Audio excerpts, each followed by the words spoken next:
أعوذ بالله من الشيطان الرجيم. بسم الله الرحمن الرحيم.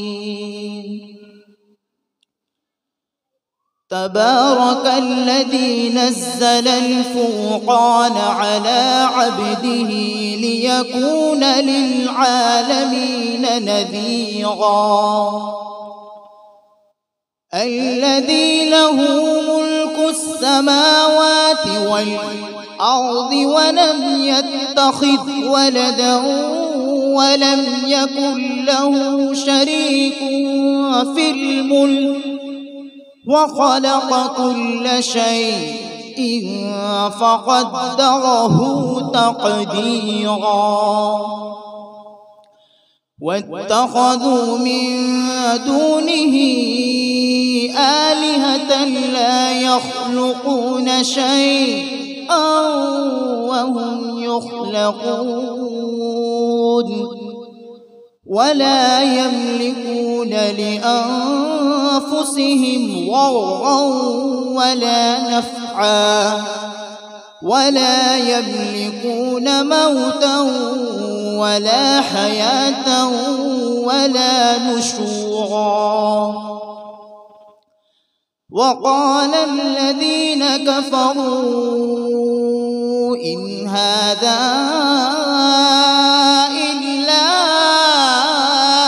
إفك افتريه وأعانه عليه قوم آخرون فقد جاءوا ظلما وزورا. وقالوا أساطير الأولين اكتتبها فهي تملي عليه بكرة وأصيلا.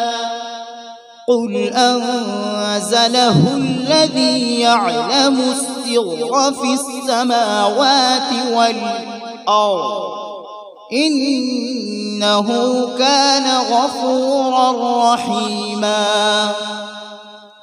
وقالوا ما لهذا الرسول يأكل الطعام ويمشي في الأسواق لولا أنزل إليه ملك فيكون معه نذيرا أو يلقي إليه كنز أو تكون له جنة نأكل منها. وقال الظالمون إن تتبعون إلا رجلا مسحورا.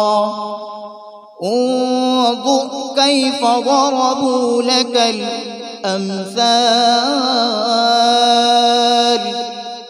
انظر كيف ضربوا لك الأمثال فضلوا فلا يستطيعون سبيلا.